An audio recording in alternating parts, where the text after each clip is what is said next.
Totally Football Show. Today, full moon at Molineux and a Wolves team transformed. We talk Tuesday's remarkable last-minute win by Wanderers, the Gomez, the defending like Garden Gomez, and where Wolves could yet finish. Plus, sure, I guess, the rest of Tuesday action too. Everton heading for Europe, Sunderland reaching 40 points. There's also talk of the Premier League's biggest ever blowouts. Tuesday we did get drama from Luco 9, but what's happened to all the 9-0s? That and much more in this Totally Football Show. Wednesday the 4th of March, listener. And in the Totally Studio today, fact-checking's Duncan Alexander. Hello. Freewheeling Jay Harris. Hello. And downbeat Tim Spiers. How's it going, James? Pretty good, Tim. That's right, listener. It's a special They Couldn't, Could They edition of Totally Football Show. Before They Couldn't, Could They referred to beating Derby's infamous record. Come on. But now, Tim, 5 days, back-to-back wins against top 5 teams. Yeah, I did study the fixtures last night. I'm starting to get It is so on. All right, so Duncan, is it on? You've got 11 points to make up. You've got 1, 2, 3, 4, 8 more games for them to play. 24 points, that's up for grabs. Yeah. If they win all the remaining fixtures, they reach 40 points. The hallowed total. I mean, they're probably not going to do it, but all season, our friends, the underlying numbers, have said that Wolves are not even one of the 3 worst teams in the Premier League. And people Who are the 3 worst teams, just to leap in there? As it stands, it is. Should we guess? Go for it. Jay? I'm going to obviously take the easy option, say Burnley. Burnley by some distance, yeah. I think Sunderland are down there. Sunderland are the second, yeah. Sunderland, who this Wolves, week reached 40 points. Wolves are now in the bottom 3 on the XG table, but only by a single point. And who have they just displaced? Well, they are basically 1 point on XG behind Spurs and West Ham. So if you're looking for... With both those teams still to play. Yeah.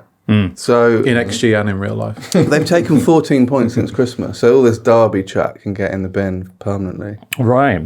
Yeah, we're going for Villa's total next. I think they maybe got 17 and 15, 16. Okay. Well, you're also going for Burnley, who are now only 3 points ahead. Yeah, so a strong chance that Wolves won't even finish the season bottom of the table. Well, we play Burnley on the last day, so that's it's going to be the big 19th, 20th match. That's actually going to be a fun game because if the Axe has... Every Wolves game. Yeah, I know. But they can celebrate a season well done. There's no bad teams in this Premier League, apart from maybe Spurs. Amazing night, Tim. Amazing night. Robert Plant in tears. Was he in tears? I think, well, the camera cut to him after the winning goal. Yeah. And his eyes were glistening. They look recently wiped, I would say. That's confirmed, is it? I think so. It was. Villa on Friday night was a crazy good night. Weren't expecting it to be tops, but it probably was, to be honest. Just a mad match. I had Logan Roy's "You are not a serious football team" quote in my head because didn't have a shot until the 77th minute, and then That was the only shot you had? yeah, at that point, and then trying to put the ball in the corner in the 93rd minute. And then somehow with Andre with his first goal for Wolves, which is, Right, sorry. heavily deflected, to then win it in the 95th minute, and Rob Edwards is jumping into the South Bank, and it's, Wow. You go again on Friday night? Yeah, Liverpool again on Friday. Yeah, and Wolves actually made a few changes for this match, rested 4, so it's a weakened team, really, so could be 4-1 on Friday.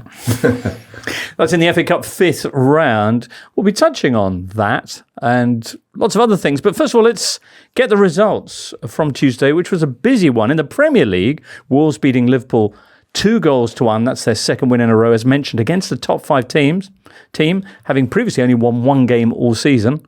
It's also the 5th time this campaign that Liverpool have lost to a goal in stoppage time, which is a Premier League record. Wolves are now just 3 points behind Burnley, who lost on Tuesday 2-0 at Everton, Everton's first home win since December. That moves the Toffees just 2 points behind Chelsea in 6th. Chelsea play Wednesday night at Villa. Everton, meanwhile, are also only 1 point behind Brentford, who had a goalless draw at Bournemouth, followed by a dust-up in the tunnel. Also on Tuesday, Sunderland won 1-0 at Leeds. The Black Cats reaching the 40-point mark. No wins in 4 matches now for Leeds. And Wednesday's results could pull them right back into the relegation mix. Lots of other things happened on Tuesday from Barcelona to Brazil. We'll get on to some of those later. But first up, more from Molineux. What are the odds? An extraordinary goal Tuesday night. Firstly, because it saw Wolves beat Liverpool. Secondly, because it was a Wolves player not named Gomez who scored it. Although, Tim... Well, it was heavily deflected off Joe Gomez. A man who famously has never scored at the right end. So, is that right? Good Lord. Scenes in the 94th minute. Rob Edwards taking off down the touchline, as I'm sure Wolves fans all over the country were doing. I didn't have a touchline to run down, but just a small living room to do a lap off. But yeah, it's the second match in a row he's done that. He did it after the Villa match on Friday, and there's been some chat about whether he should have been booked because David Moyes got booked. But apparently, the difference with David Moyes' celebration from a few weeks ago was he entered the playing area. Oh, well, you're not allowed to do that, but you can go as far as you want as long as you're not on the pitch. So you could do a lap of the pitch in theory. So you could go down to the corner flag and celebrate with them there, but as long as you do this league shot, but the other side of the to a Vinny Jr. Duncan, you enjoyed the first goal. Yeah, I enjoyed Wolves reacting 1-0 singing 1-0 to the Championship. Just good, solid banter from a beleaguered fan base who are now having a nice time. Yeah, enjoying sort of causing carnage to other teams' seasons. You know, it was Arsenal at first, then Villa, now Liverpool. Sort of like a rogue, like, you know, in a Formula One race, in the first corner, you get like a back mark, just like ploughing into everyone and just causing carnage. Or a riderless nag in some horse race. Yeah. Is that you talking about Wolves' ownership there? Just sort of, you know. That was my clever parallel. No, so well done. Yeah, having borne the slings and arrows, etc., with great spirit, finally getting these rewards, because it's not just these two results here. You've also got the draw with league-leading Arsenal to factor into all this. What has Rob Edwards done apart from run up and down a touchline? Yeah, I mean, tinged with all this, it is pretty annoying, to be fair, that it's sort of, you know, taken this long. You know, Andre and Joe Gomez were outstanding in midfield last night. I thought that was the key to where Wolves won the match. You know, they've both been in Brazil's team until recently, but playing dreadfully for most of the season. So it's kind of where's this been? And it was really interesting. I mean, what he's done is he's made it simpler. He had been experimenting with formations and tactics, but I think he's probably realised the limitations of the team. Because, you know, as you said, the first shot was 77th minute last night. It's not like they're trying to play a lot of football. Their XG combined for these 3 home games that we're talking about is 1.93. So they're not creating, you know, a host of chances.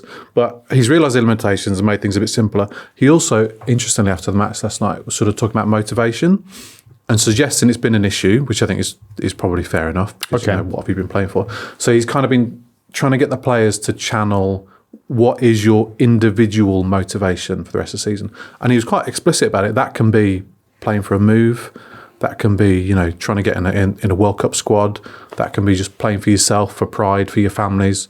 So he's kind of been asking everyone, what, you know. Does scream LinkedIn. It's very LinkedIn. Or a teacher, doesn't it? He's you're off to sixth form, or maybe you're going to get an apprenticeship. So what's your individual motivation in my history class? Yeah. It's a modern manager, isn't it? Yeah. It's working. Yeah, he is, you know, sort of universally positive, and he's been trying really, really hard to foster that sort of positivity and getting the fans together and the club and whatever and the players, and he's had no results to sort of jump off the back of, but now they're finally stringing a run together. You know, we'll see where they go with it. Like I said, they're not playing especially brilliant football and dominating matches, but they're finding a way to win. It's interesting, isn't it? Because obviously a few seasons ago, he had a similar sort of end to the campaign with Luton. I know that Luton were in a decent position and then really fell off, but everyone was like, this guy's the man to take them straight back up. And that obviously didn't happen. So he feels quite a streaky manager.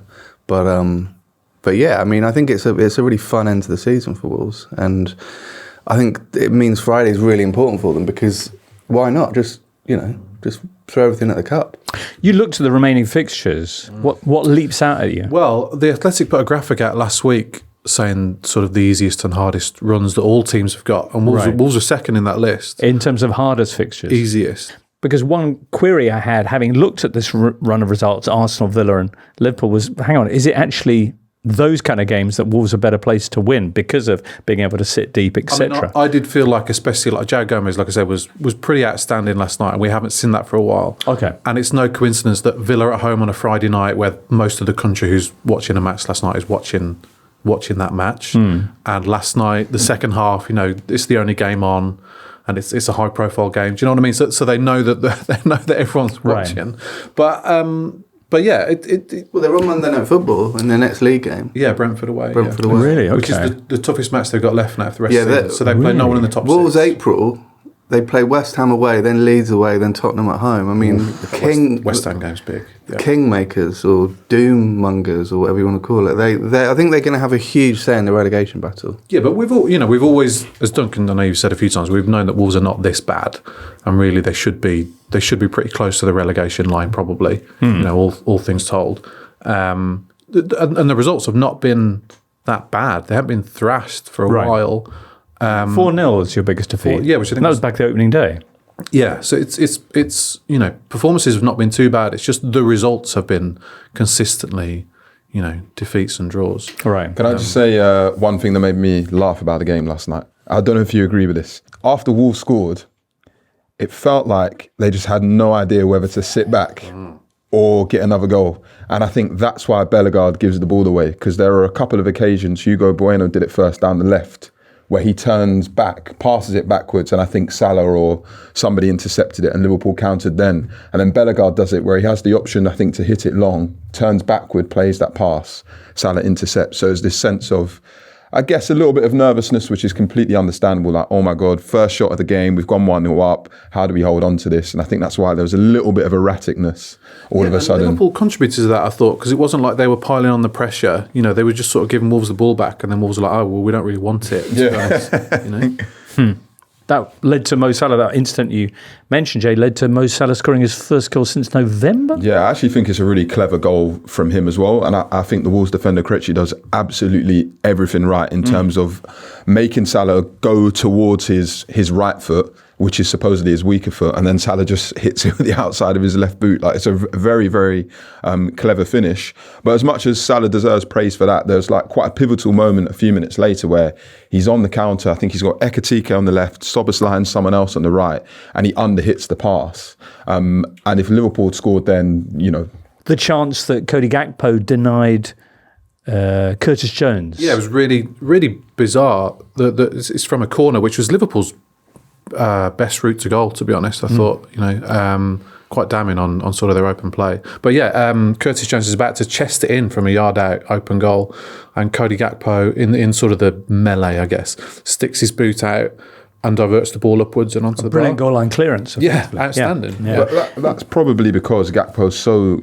I don't watch Liverpool a lot, but I'm very aware of the sort of narrative around Gakpo that they don't think he should be starting, and that's probably that sheer desperation of, I want to just try and kickstart the end of my season. And I only watched the final 20 minutes of this game, and Ngoma is quite something to watch, and I can understand if you've got this 17-year-old who's just skipping past challenges like no other. Because I think he set up Van Dijk's header as well with the left-footed cross. I can understand why Gakpo does desperate things like that. Yeah, forcing a quite incredible save from Jose Sarr, actually, Ngoma. Yeah. Where the ball goes through one Wolves player's legs and then diverts off Mosquera. This all happens really quickly. Sarr has to really get down very quickly and just tips it onto the post. It's a really good save. It's classic Jose Sarr, isn't it? They're both the most brilliant and hapless goalkeeper often in the same game. Yeah. Do you think he should have saved Salah's shot? Yeah, I do think that. Cancelled out now, though. Yeah, I guess so, yeah. But the Ngoma stuff's interesting because, there was a lot of stick for Gakpo last night. And I thought Salah was bang average again for most of the 90 minutes. And Friday's cup game probably represents an ideal opportunity for Ngoma to start. Liverpool just playing like a team who don't believe in the game plan, and players are terrified of being the one that makes the mistake, and just they're abdicating responsibility all the time. Everyone who supports or has watched the football team knows when their team is going through that sort of process. You see it with Spurs at the moment. And yeah, it's just they're in, we know that top 5 will get you Champions League, but that could be a very costly defeat. I mean, we'll come on to Everton in a bit, but they're only 5 points behind Liverpool now. So And also Dominic Szoboszlai's hair. I was about to say this. That should be an instant red card alone. It's the second most controversial change of hair that we've seen of late in football.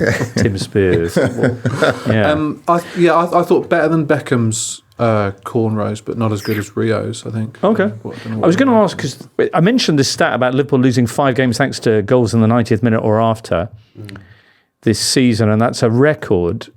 Which is funny, given the way Liverpool started the season with a series of 90th minute winners. So true. So is it rotten luck, this run, or is there something that they're consistently doing that is leading to this? Nick Miller pointing out that they tend to be piling on, looking for late equalisers and then winners and leaving themselves exposed to the back. Greg Evans mentioning one common feature of 3 of the previous 4 such defeats, which is that Konate's been taken off by Slot in his pursuit of a late winner. And certainly he'd been replaced by Chiesa shortly after the opening goal at Molineux yesterday. What do you think? Is Slot's, how culpable is he in this? Yeah, it's probably just a little bit of desperation when you know things are not going the way that you want to, and you roll the dice. But unfortunately, that's what happens when you're a bit too risky in your approach. I mean, it also just speaks, they just don't defend very well. I mean, that first goal last night, Van Dijk gets really easily brushed off the ball by Arakadare. And then he spins and plays a pass through to Rodrigo Gomez, and Konate looks like he's got it covered to me. And if he goes in with a sliding tackle, he should block it. Right. But he just sort of tries to lean into Rodrigo Gomez. It's very weird defending. It's quite strange that he scores with his right foot, whereas when I first saw it, I thought, he must think that with his left. But he somehow does it with his right, even though Konate is closer to his right foot, if you get what I mean by that. Yeah. It's quite strange. It was weird. Do you get confused by which Gomez is which? Yeah. Okay. Yeah. They are... They are the first... What are they called on the training ground?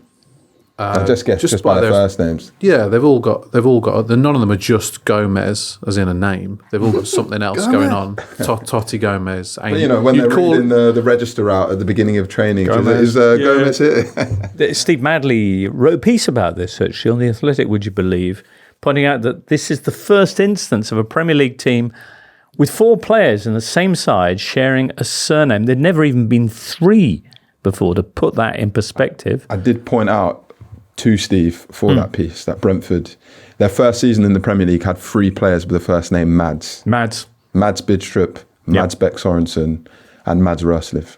That was a little bit confusing. You don't have to be Mads to work. Whoa. Can't tell you how many times I heard that. Well, they go again on Friday night at Molineux in the FA Cup 5th round. Oh, nice to see as well in the 18th minute, Wolves and Liverpool fans uniting for a tribute to Diogo Jota. Yeah, they were loud and proud tributes from both sets of fans for quite a period. It was really nice. Well, more action to come on Wednesday, relevant to Liverpool's quest for the top 5. Chelsea will be facing Aston Villa in probably the key game of that set of fixtures. We'll be reporting back to you on Thursday morning, should you wish. But next up, let's get on to some more of Tuesday's events. Also on Tuesday in football, Port Vale beat Bristol City 1-0 to reach the FA Cup 5th round, the first time they managed that in 30 years. This was a 4th round game, of course, postponed because of a waterlogged pitch.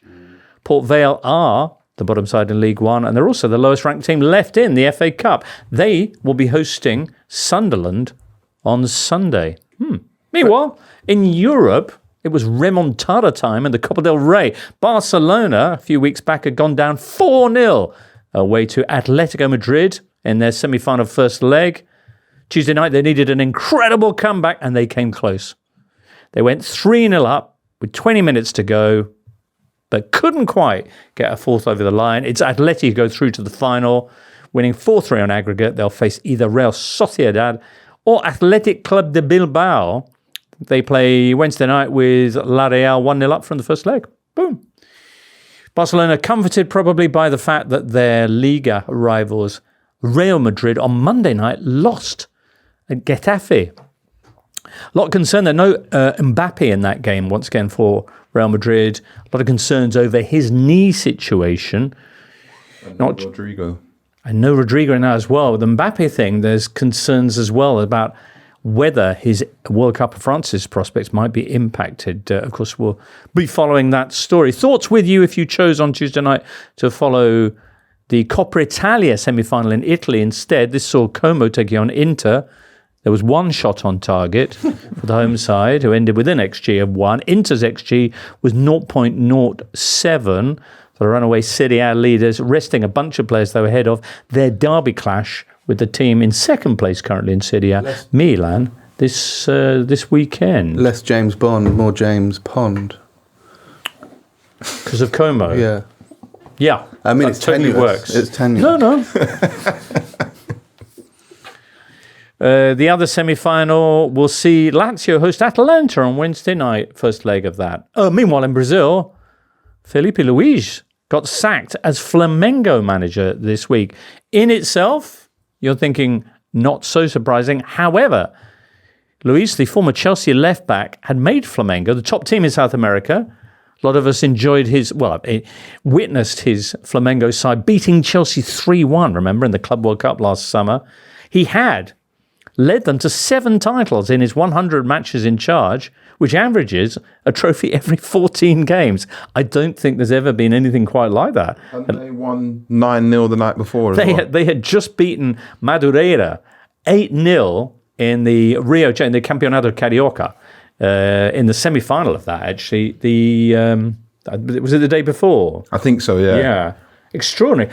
There's clearly a big story behind this. You know who can tell us? The recently demustachioed Jack Lang. That was the other hairstyle change I was referring to, Tim.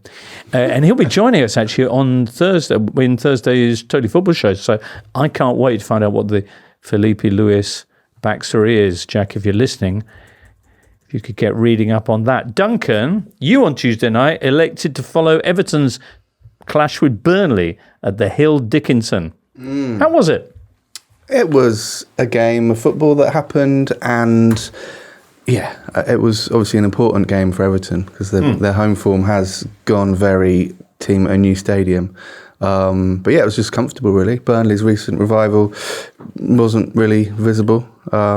Everton have got a particularly good record against Burnley historically, and yeah, it just carried on. Okay, they've also got a really good kickoff routine. Yeah, that was probably the best bit of the game, to be honest. So it's like pass back, flicked up, and then just hit very, very high. So did they do that from kickoff? Yeah. Or then they're such trendsetters that Brentford did it at half-time, so it caught on quickly. Really? Yeah. So they hoof it really, really high, kind of like in a rugby. Yeah, that's like rugby, yeah. Yeah, it's basically it's a up and under. Yeah. I think that's Up called and under, in right. rugby. Yeah, I mean we've seen obviously it's very popular with French teams like PSG, but kicking right for the corner, for which touch. is again a rugby thing. I mean it's more. I guess it's also a bit like a punt in American football as well. So I mean, it kind of worked because the ball dropped down, Burnley cleared it, and it went straight to an Everton player. Yeah. So I mean, some people don't like it. I think it's a bit of variety. It's better than just doing what every other team in the country does, which is pass straight back to the goalkeeper. Defenders have to try and block off the runner, and then the goalkeeper then hits it forward. So You're cutting out the goalkeeper, cutting out the middleman, basically. yeah. David Moyes cutting edge. As usual, other treats for Everton fans included James Tarkowski's first goal of the season. I'm stunned that's his first of the season. However, he got that. Kiernan Dewsbury Hall has been on a bit of a run. That's his 6th. Dwight McNeil, following his failed move to Palace, looking back to his best. Yeah, Paddy Boylan's done a nice piece on the Athletic this morning about McNeil, and because I think one of probably the saddest transfer sagas of the last few years. Like he was basically almost signed and sealed at Palace, and it fell through. And his partner went on social media and sort of explained how upsetting the whole thing was. And in what I can only describe as a very David Moyes style manoeuvre, he apparently said to McNeil in training that he's just got to get on with it. But McNeil has got on with it, has trained really well apparently, came in for the Newcastle game, did well, and did well again last night, and is I think from being a figure the Everton fans were sort of falling out of love with a bit, they're kind of behind him now. I think he'll probably still move on in the summer, but with the injuries that they've had, I think he's a decent option. I mean, we've got to remember he's still pretty young, and he was a very valued prospect at one point. So, yeah. Indeed. James Garner as well, having praise heaped on him, had the most touches, the most tackles, and created the most chances of any player, although the bar not necessarily that high in that game, not sure. No, I mean, Everton completed 505 of their 579 passes, which isn't that Everton, but it was just the most kind of run-of-the-mill, one of the 380 games of the Premier League this season. But as we mentioned a little while back, Everton, if they can start picking up some home wins, their away form's great. They've got an outside chance of getting into the top 5, and Moyes has done that. An outside chance of getting into the top 5. How many points, Duncan? They're 5 points behind Liverpool. So there's a lot of teams trying to get into that top 5. Yeah, but Moyes has done it before. Remember 2004-05 when Liverpool won the Champions League. Everton came 4th that year. Do you know who they play on the final day of the season? Spurs. Away. So, I mean, that could be win to stay up for Spurs, win to get into the Champions League for Everton. Our league, and it's absolute pomp. Well, they're currently 1 point behind Brentford and what would be a Conference League spot. So there's every chance for a continental campaign. But many thanks for that. Jay, meantime, on Tuesday, you were following Bournemouth Brentford, which saw no goals. What was the post-match brawl? I'm still trying to work that out. But I think, to put it simply, Henderson was kicking off at full time. Okay. But I actually want to take you back a little bit earlier when he gets subbed off because he was raging. And I won't repeat exactly what the cameras picked up, but there was a lot of swearing, and he said something along the lines of, every time it's me that's subbed, and that was picked up by the television cameras. So that was at his manager?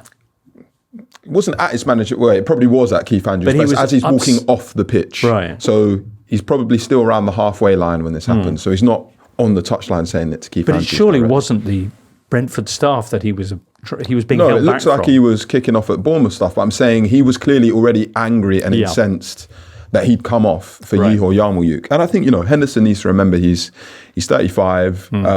Brentford, have a policy of bringing through young players. And Yeho Yarmouk, he's still a young player, but he's played loads of games for Brentford. So it's within reason to make that substitution, especially if you're looking for a bit more energy and impetus to go and win the game. And I don't think Brentford played particularly well. But yeah, when the full-time whistle goes, Henderson is sort of separated by Ethan Pinnock, one of Brentford's substitutes, and a few other people from, I think, Bournemouth's assistant coach, Sean Cooper. But no idea what happened, but something must have been said because he reacted really angrily. I know Keith Andrews was asked about it and he said he had no idea, because you can also see towards the end Keith Andrews get involved. Did it pass the brawl threshold? I don't think it did. I wrote a piece about this a few Thank goodness, Tim. days ago. Right. After the huge fines for West Ham and Chelsea, 300 grand each for that was termed a brawl. Right. Remember, and that had more brawl elements. I think someone has to get hurt. Probably, or For it to be a brawl? or thrown around. Yeah.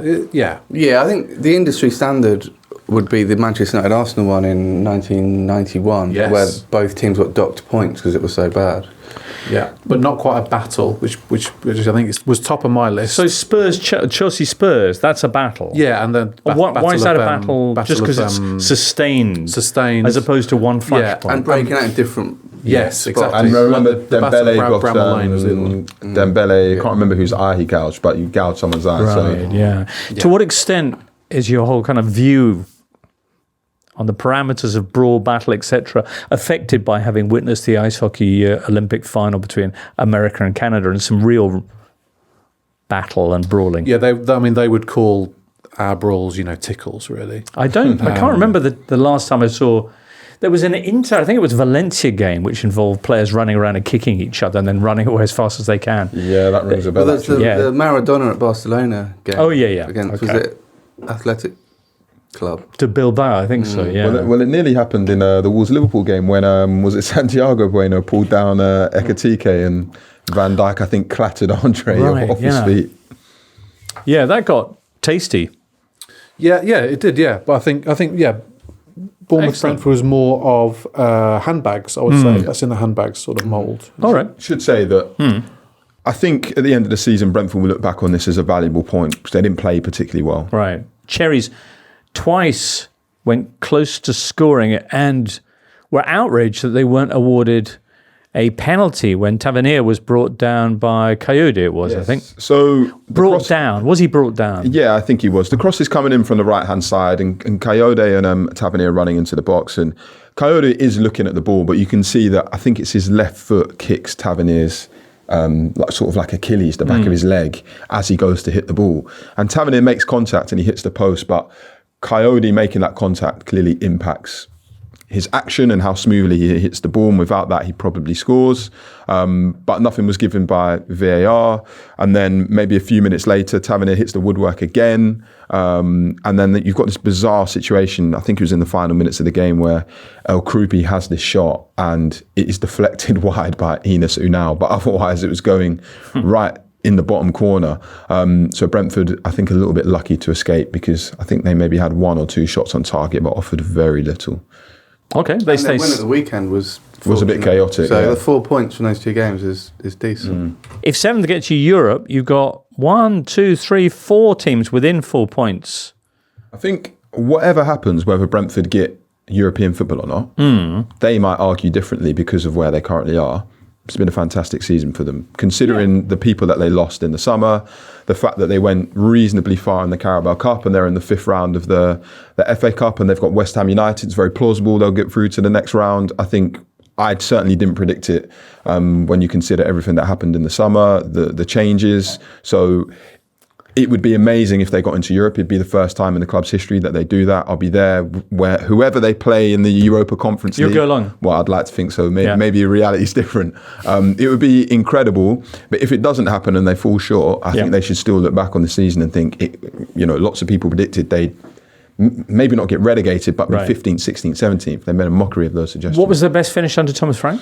They finished, I think, 9th in the 22-23 season. And I think they had 59 points maybe. I think they finished a point behind Brighton and 2 points behind Aston Villa. So they were really, really unlucky.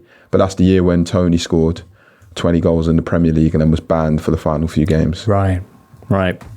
Not saying that Tony's ban is why they didn't qualify for Europe, but impacted it. Certainly see how that would have been the case. Very good. Leeds Sunderland also happened on Tuesday. We'll get onto that next.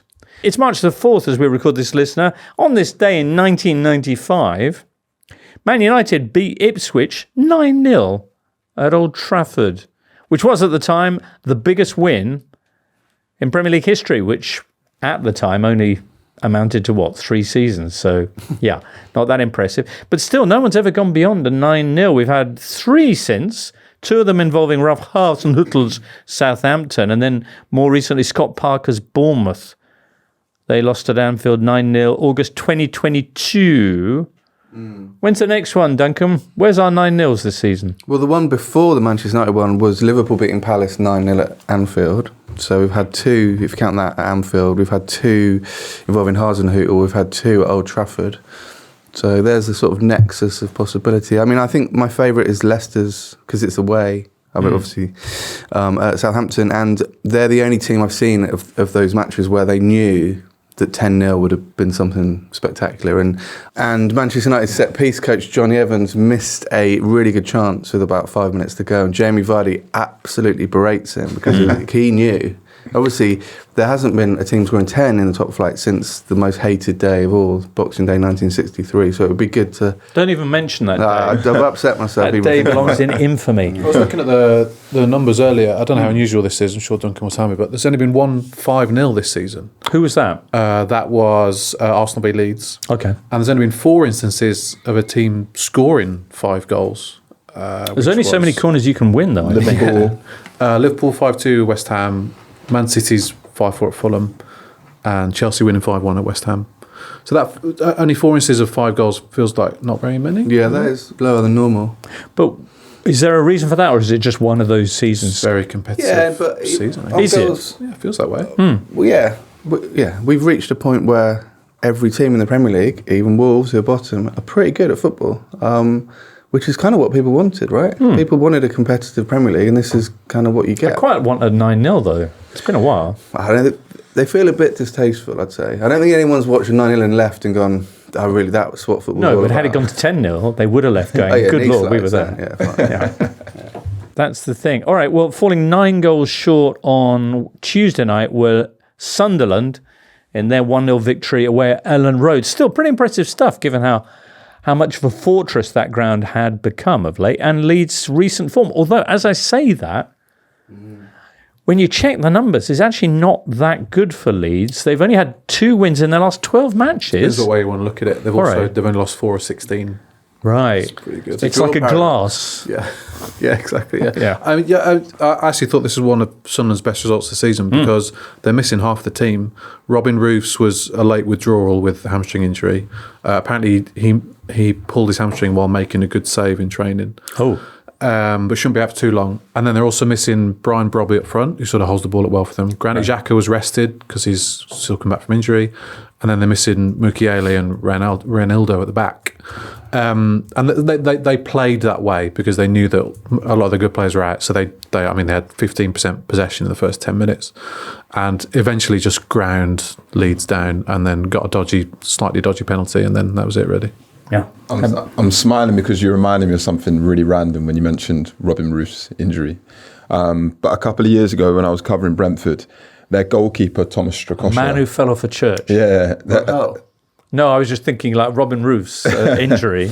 their goalkeeper, I think he was only second choice at the time, but goalkeeper Thomas Strakosha suffered an injury in training, ankle ligament injury, so he's out for a while, saving a penalty. All right, fair enough. But he was saving a penalty from Christopher Ayer, their centre-back. So it's just like, it's such a bizarre situation to end up in. But you saying Robin Roos just reminded me of that quirky incident. 100%. There you go. That was their only shot on target of the match, that penalty from Habib Diarra. And it was terrible. It was bad. It was really bad. It was so bad that the keeper dived too far. Yes. Because the direction was bad, but also the pace was bad. So because it should hit him and rebound back, the ball. It should hit the keeper and rebound back. But because it's so slow, he sort of tips it into the net. And the crowd actually cheer because they see a save. But because it all happens in slow motion, he then sort of pushes it into the net. It's really, really bad and indicative of a terrible football match. Although I did enjoy Luke O'Nine's yellow card. Okay, that was another treat. So what happened there, Duncan? So but two balls basically, and O'Nine, who's obviously the captain, but was a big hero of Sunderland in the Championship and League One era, but hasn't had many opportunities in the Premier League. Drafted in, as Tim was saying, Sunderland down to bare bones, and so this season, I don't know if you would agree with me, refs have been a lot more lenient about two balls on the pitch. Like, if they see a ball that's... Because obviously with the multi-ball system, there's a lot of times when the ball... Often it's the crowd up to no good, chucking the ball on, but it generally just bounces onto the edge of the pitch. And I've seen plenty of games where the ref kind of spots it, but kind of goes, well, that's not really interfering with play, and waits for someone just to run past and knock it out and doesn't stop the game. What Luke O'Neill did was basically play a through ball into the middle of where the game was going on. Right. And that kind of felt like an elevation that I've not seen, and I kind of respect. But so he was booked, and you felt rightly, Jay. Yeah, I mean, I think it's absolutely hilarious. Leeds are on the attack. Yeah. And he basically boots the ball He towards... knows exactly what he's doing. You think so? Yeah, if you look at the footage, the fact he's kicking it into the middle of the pitch, he's running from like the sideline back towards the centre of the pitch, so he's kicking it further towards the middle of the pitch. He sort of looks up to see where the play is before he does it anyways. Yeah. I've seen people do it on Sunday League, which is why I find it funny, because it never gets punished there. So I just find it hilarious that it actually has been punished. Fair play. But he did resuscitate a dog on the beach. We've got to remember. Okay, let's hear about that story. I'm not saying he's a bad guy. No, but like I think we need to sort of balance the good and bad in Luke O'Nine. He was not so much Luke O'Nine as K9. Well, very much. He was strolling along Seaburn Beach a couple of years ago. Where's that? Near Sunderland, and saw a elderly Labrador in distress. Okay, and it was dragged out, and he did see in the water. It had been dragged out to sea. Wouldn't it? It was pulled out of the. Oh, I see. Right, yeah. He rushed in and carried it onto the beach, and yeah. Well, how did he resuscitate it? Your classic, Baywatch-esque. Well, yeah, because. I mean, was it just pumping up and down on the chest, or did he go... So, yeah, I don't think he did, mouth to mouth. No. It would be quite tricky on a Labrador. I don't know. Big. Anyway, he's rescued a dog, but he's also kicked an extra football onto the pitch at Elland Road. Indeed. It is only the fifth time in the Premier League this season that a team has been victorious with only one shot on target.